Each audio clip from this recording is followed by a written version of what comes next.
and welcome to a cover story conversation. Today we have with us Neerja Chaudhary, who's out with her book, How Prime Ministers Decide. In fact, I have just gone through this book and I cannot recommend it, as highly as I can. It's one of the must-read books for someone who's interested in politics, for who is in politics, or who just observes politics. It is a must-read book for everybody. And Neerja, I really congratulate you on a really riveting book. I mean, I don't know how else to. Thank you, Priya. It's an amazing book. What she's done, Neerja, of course, as we know, is a senior journalist. She's been a journalist for over 4 decades. She's a columnist. She's an award-winning journalist. Also, she's won a lot of awards, and also an astute observer of politics. Her column is there in the Indian Express, also, which is widely followed. But about Neerja, I'll say something. About the book. What she's done is she's taken decisions taken by 6 prime ministers, and taken us into the ringside view as to how these decisions are made, the politics of it, the personalities of the prime minister, the compulsions both within and outside. So it really gives you, those who want to know how the cut and thrust of politics is, they better read this book. So Neerja, first of all, you can just tell our viewers a bit about what went into the thinking behind the book. Priya, ever since I've been covering politics and seeing things, getting a ringside view, not getting a ringside view, a distant view, it struck me that the way decisions were actually made, was not the way the ordinary person saw it. The outside reality was very different from the inside reality. And somewhere in a democracy, people needed to know what really went on behind the scenes. So for a long time, it was in my mind, it took different shapes that I would one day write about it. So even as a working journalist, I was meeting people, I would take copious notes or whatever they said, informally, formally. Sometimes, it wasn't related to the day's story, but because of my interest in certain subjects, I would ask them to speak. And people, I must say, I was very lucky that people did speak and trusted me to say things. But that was another era also. People talked informally. I talked a lot informally to journalists.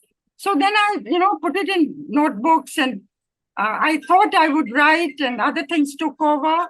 And then again, I thought I would write, other things took over.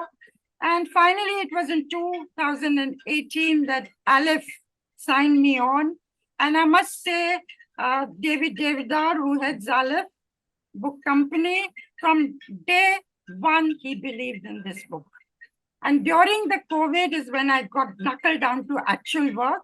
And he set a punishing schedule for me, deadline after deadline after deadline. And I don't know how the COVID years went. And that's how the book got done. No, excellent. I think we got at least something good out of COVID, I must say. It's just, the decisions that prime ministers took, but also decisions that made prime ministers. It's very interesting. For instance, the VP Singh years, how Devi Lal was all set to be prime minister, how he was, VP Singh and Arun Nehru maneuvered against him, how Rajiv Gandhi became, how even Narasimha Rao became. So those details, they're well known, but the inside track of what was going on is very interesting. But Neerja, before we talk of the decisions, what I like in your book is the relationships that come out. There is nothing permanent. Friends become foes, vice versa. So, if you look at, say, the Rajiv Gandhi Arun Nehru equation, if you can tell us a bit about that. Look, Arun Nehru, when Indira Gandhi gave up one of her seats, she stood from the south and in UP, she wanted a member of the family to replace her there. Muhammad Yunus was a very close family friend, his name was suggested, and so on. But she said somebody from the family, and Arun Nehru was chosen. And Arun Nehru worked very hard to win Indira Gandhi's confidence, for her to rely on him, and so on. And 1982-84, when she died, he had become, she was relying on him quite a lot, even though she was wary of him. But she thought he would be, he would help Rajiv Gandhi, who she really wanted as a successor. Now, when she died, Arun Nehru was afraid that Pranab Mukherjee as number 2 would make a bid for power. And so he maneuvered the situation. At the All India Institute of Medical Sciences, where a body lay on the 8th floor in the operation theatre, he was chatting up the Congress leaders, preparing the ground for Rajiv Gandhi. Rajiv was campaigning in West Bengal. He'd not yet landed in Delhi. And so Arun Nehru really maneuvered the situation in such a way that Rajiv was sworn in by President Zail Singh. They weren't even sure whether Zail Singh would do that. Correct. There was tension in his relationship with Indira Gandhi. But he did. And he actually said a very interesting thing to some Punjab leaders. He said, the day I swore in Rajiv, मैंने अपने सारे इंदिरा जी के मेरे ऊपर जो एहसान थे मैंने वो सारे पूरे कर दिए. So anyway, whatever the reason, Rajiv became prime minister. And in the first months, he relied heavily on Arun Nehru. Arun Nehru was the most powerful leader, number 2 in the cabinet of Rajiv, till slowly within 6, 7, 8 months, they started to fall out. And it was over several reasons. And then Rajiv threw him out of the cabinet in 86 October. And Arun Nehru then joined VP Singh. And according to Hansraj Bhardwaj, who was, became the law minister, he told me that Arun Nehru leaked the Bofors story to Swedish radio. We knew this. So then, of course, comes the second half of Rajiv Gandhi's tenure, where Bofors stuck to, charge of middlemen in the Bofors deal, stuck to him. And of course, a prime minister, somebody would become a prime minister with 414 seats, a record that's unbroken till today, was left with 197 seats in 1989, with Vishwanath Pratap Singh replacing him as prime minister. So that is a fascinating period. And then, of course, as you say, VP Singh lasting 11 months, but creating an alternative, a national alternative to the Congress party, bringing, right, left, center forces, which no other Congress leader who'd left the party had managed to do. Not Hegde, not Mamta, not Sharad Pawar, not Jagan Reddy. So he was the only one. Of course, the government lasted only 11 months. And how he went in for Mandal to save his government, but change Indian politics in the process for all time to come. That's very interesting. Just one bit about Arun Nehru, that how relationships changed. Now there is Radhika Nehru, Arun Nehru's daughter, who I think lives in America, and Priyanka and Rahul. And from what I'm told, Priyanka has been, in touch with Radhika, and she is that thing, that spirit of forgiveness that is there in the Gandhis that we see. We see that in Priyanka also. So another relationship again turning around. Again, you're absolutely right. Towards the end of his life, Arun Nehru made up with the family, Sonia Gandhi and the children. And he used to say family is family at that time. But VP Singh also, if you look, in 1980, he was made the chief minister of Uttar Pradesh. He was considered a leading loyalist of the Nehru Gandhi family. That's why Sanjay Gandhi chose him. And Indira Gandhi relied on him. And towards the end of his life, he used to say this: there is nothing like loyalty in politics. It's only a convergence of interests. That is so well said, and that too by VP Singh. But about VP Singh, what you said, he brought in the Mandal because he wanted to save his government. Ditto for Narasimha Rao. You wrote that when his government was in crisis, he had 2 options for distraction: the nuclear test or the Hawala. He chose the Hawala. So first, about Mandal, was it, you think, out of passion, or was it just a pragmatic decision that I have to save my government? VP Singh. I think, there was 2 things. And VP Singh, he used to say Indira Gandhi is my mentor.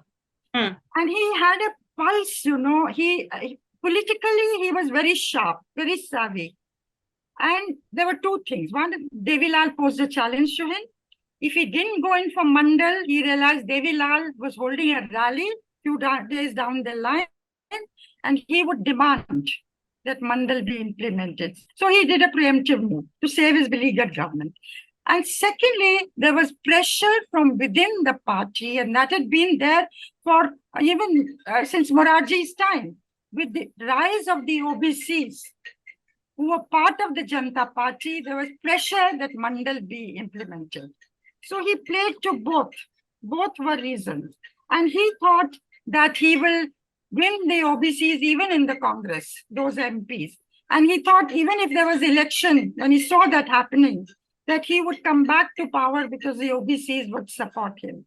But OBCs went for their own leaders. They never owned VP Singh as such.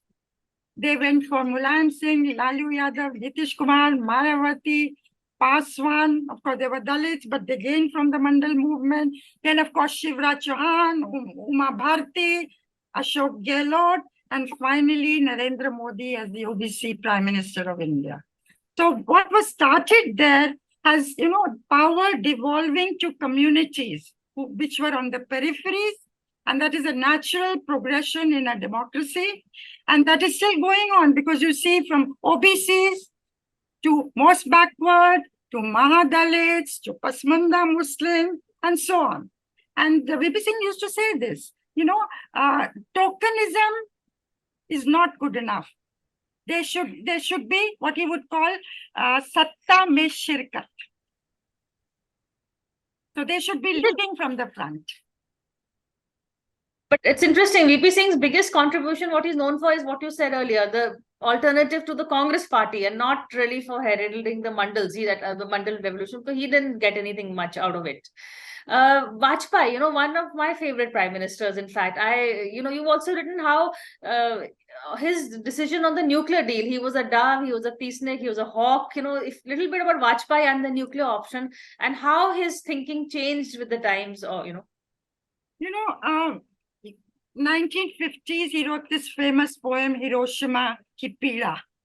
He was a peacenik in the 50s. And that's a very evocative poem. In 1960s, after China did its test, of course, the Jansang's view was very, very clear. The party he belonged to, which later became Bharatiya Janata Party.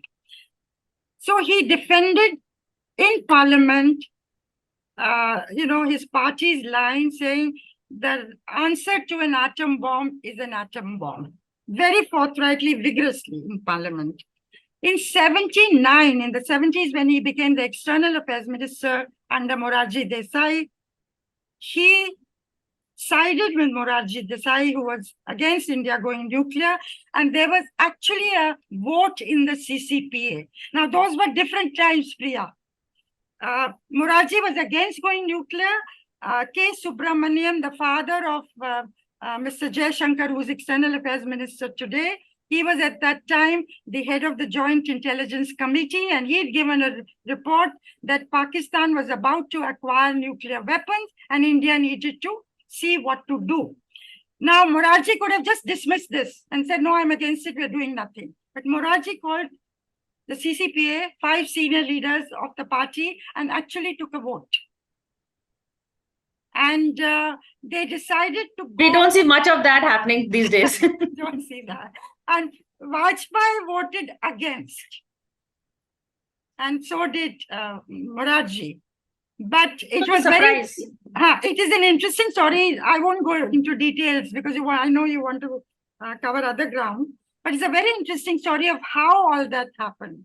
And how they navigated that. Of course, the Janata Party went out of power soon thereafter. So the issue became redundant. But certainly Vajpayee, and also, the officials around him also influenced him. Jagat Mehta in 1979 was foreign secretary, was against India going nuclear. It was for, peace with the neighbors and so on. In 1998, when Vajpayee went for the test, it was Brajesh Mishra, who was his principal secretary and national security advisor, who was for India going nuclear. So that also would have had a great impact. Apart from Narasimha Rao influencing Vajpayee. He briefed him as soon as he went out of power in 1996 and said, everything is ready, everything had come to a T3 stage, you can go ahead and do it. And Vajpayee, there was a buzz at that time, he might not win a majority and the cabinet secretary was against it. And Narasimha Rao said to him, "Jo aapke baad aayenge, wo dekhenge." But then he didn't go for it for a variety of reasons and did so in 1998. And there's a very interesting para where you write, how the protocol is that the prime minister who's exiting briefs the new prime minister about the nuclear option, the nuclear deterrent, the pros and cons, how to go about it. But because this relations were so sour between some predecessors and all, Chandrasekhar was not briefed by VP Singh, and that's actually a huge gap in our security. That's right. Chandrasekhar was not. He said he was not briefed by VP Singh, and Rajiv did not brief VP Singh. Rajiv also did not brief VP Singh. So, and you're saying Gujral, Gowda said कि Gujral को तो सब समझ है, so I will not brief him. Gujral said, Devagowda said Gujral was my foreign minister, he was privy to everything. But an interesting thing that is not known, Priya, which I've documented in the book, is I.K. Gujral, and he was known for his Gujral doctrine, peace with neighbors, and was not a hawk as far as the nuclear question went. But he actually came very close to doing a test. Really? I didn't know that. Yes. If you look at Vajpayee chapter, where the history of the whole nuclear question is very briefly documented, that is I found it a very interesting story. So our nuclear option is, how you combine a bit of your individual, but also, compulsions of the nation. Yes, security issues is not, the timing may have had something to do with political imperatives of the prime minister. But certainly, the need to do it before the CTBT came into force was a consideration that Rao had, that Vajpayee had. And I think the national security issue was dominant. But of course, as I said, timing was something that was chosen by the prime minister. Manmohan Singh, I'm going to take a break, but Manmohan Singh, in fact, you said that, he was the one. I think your headline title for the Manmohan chapter is, it's also a very interesting one. I can't recall it right now, but it's the one who dared kind of prime minister. His handling of the nuclear question, of the, nuclear deal is something I think the pros and cons, the behind the scenes, what happened is something I'd like you to tell us, but after a quick break.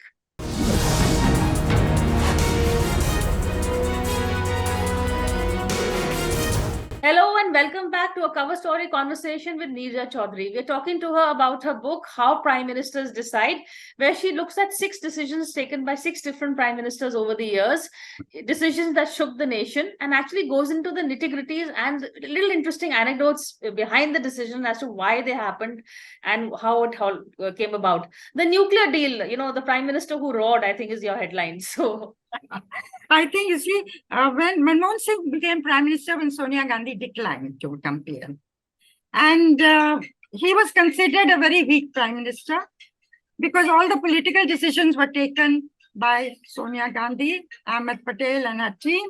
And that was, Ahmed Patel used to say this, that is the understanding. We will look after politics, the party, and he will look after governance and administration. Though that is not the way things, work out in reality, for a prime minister not to be able to take political decisions.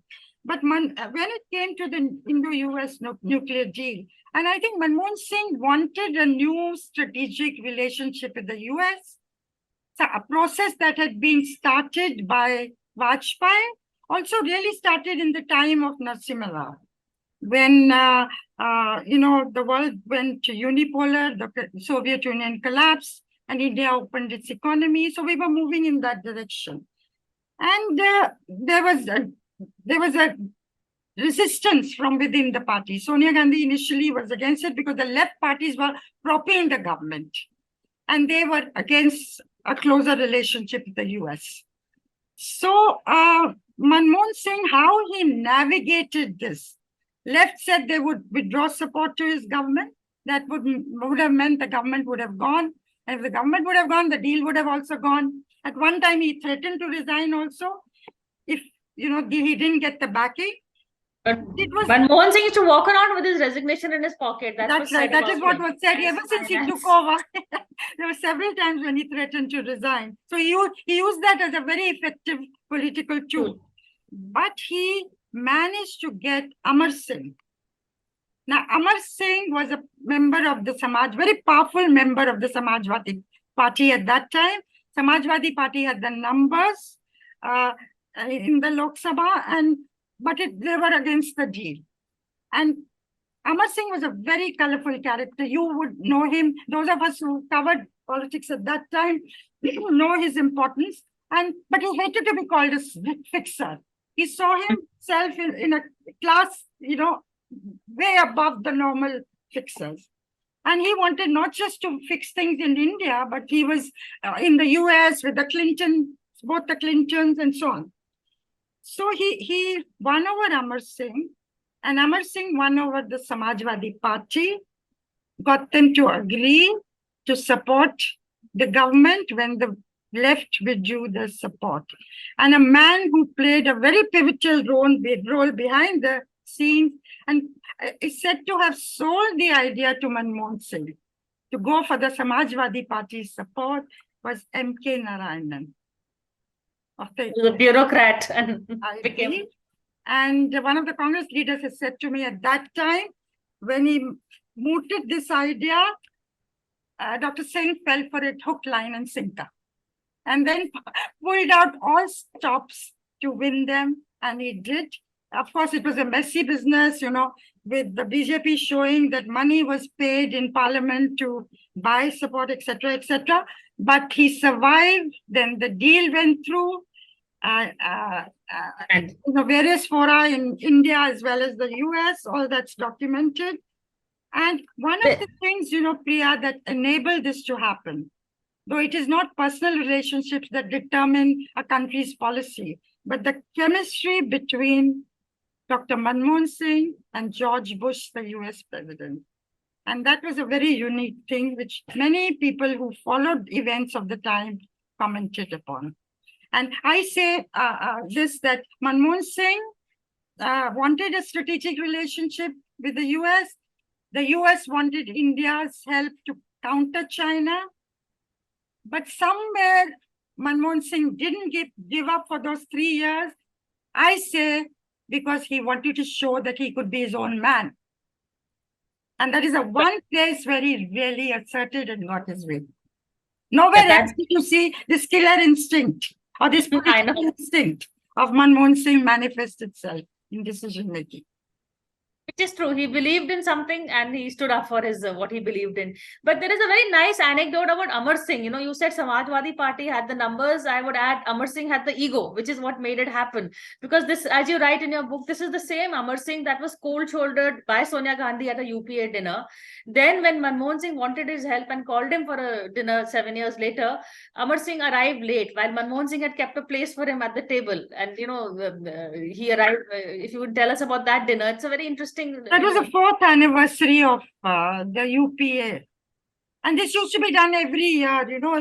You would have gone to one, I went to several. And there used to be a dinner, and then the achievements of the UPA held out, and we would all be given that manifesto. Yeah, that's pamphlet.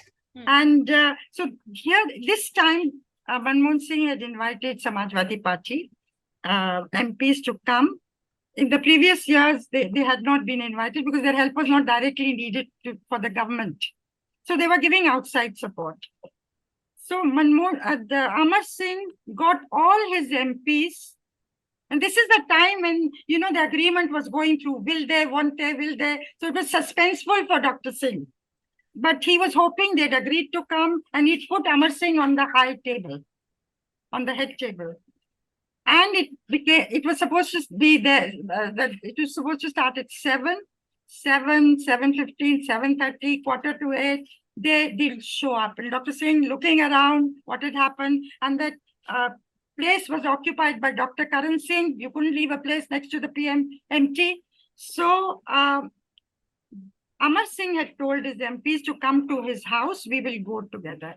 And they were fretting, der ho gayi, but he said, no, I want to make them sweat a little for the way they have treated us or treated me. So they landed up just before 8, and he was surprised that, high table pe his kushti jagah nahi thi. So we went to another table where there was a place.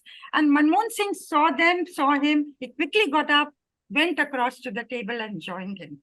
Because to him, at that time, nobody could be more important than Amar Singh. Amar Singh's table became the Prime Minister's table, the equivalent of Air Force One. He said, which I've quoted later, who do you think is responsible for the Indo-US nuclear deal? You will say Dr. Manmohan Singh and George Bush. I will say George Bush and Amar Singh. Sounds about right. Sounds like Amar Singh. That is true. Yeah. But Nija, you begin your book with the Rajiv. I mean, somewhere in the second chapter, the Rajiv Gandhi chapter. You begin by saying the Shah Banu judgment. I mean, you begin Rajiv saying Sonia is asking him that you can't convince me of the decision to overturn the Shah Banu judgment. Then how will you convince the rest of the nation? Now we know what happened and how Rajiv. That's also written in your book how Rajiv's mind was changed. But you've also been meeting Sonia Gandhi a lot. If Sonia Gandhi was in position at that time, because Sonia, the Shah Banu government judgment also unleashed a whole politics of appeasement after that, which the UPA is also guilty of, Sonia is guilty of. How do you think Sonia would have handled the Shah Banu judgment? Because you've been meeting her informally a lot. You see, this is something that DP Tripathi, who was very close to Rajiv at that time, was in and out of their home. He had told me. He said, I was present there when Sonia said this, that you can't convince me of Muslim women bill. How will you convince the country? And Rajiv this was just when he was trying to bring the Muslim women bill to nullify the Shah Banu judgment. And which he did. Now, and then of course he went to, this was to placate the Muslim community, then to balance an agitated Hindu community. He opened the locks at the Babri Masjid Ram Janmabhoomi structure for Hindus to have darshan and directly. But how would Sonia Gandhi have handled it? Obviously, she was not for Muslim women bill at that time. But subsequently, I think during Manmohan Singh's tenure, by the way, Sonia Gandhi is a figure who has influenced 3 prime ministers. Rajiv Gandhi, Narasimha Rao, and Dr. Manmohan Singh. She's had a very major role. I forgot Rao, yeah. Much against his behind wishes. The scenes, influencing the policies. And, I have found in my interactions and following her, interactions with her, 2 areas of conviction with her, strong conviction with her. She's a pragmatic politician. She's a very cautious politician. 2 areas were women's rights and minorities security. And I think what she probably didn't understand, as you say, appeasement of the minorities gained currency during Rajiv's time and his handling of the Shah Banu judgment. What she didn't understand is the reaction building up in the Hindus and their psyche being affected. I mean, those fault lines have existed ever since the partition and even before that. And how to address that. After all, it is a Hindu majority India. And while the rights of the minorities have to be protected, it's not right that they feel beleaguered and insecure today. But it cannot be done at the expense of the Hindus getting agitated and feel we are going to be overrun. It may not be right.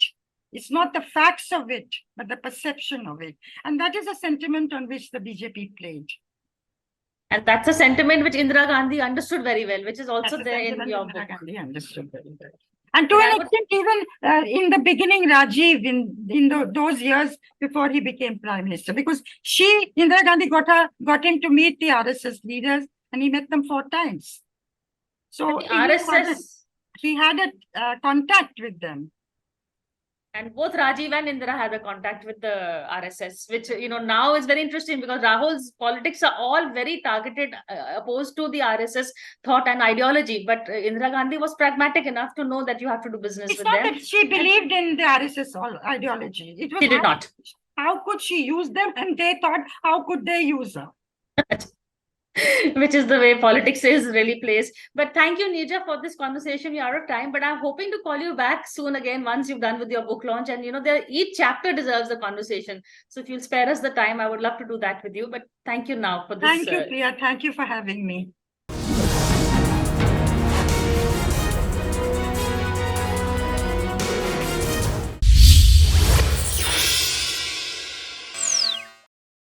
For more such videos, subscribe to the NewsX YouTube channel, hit the bell icon.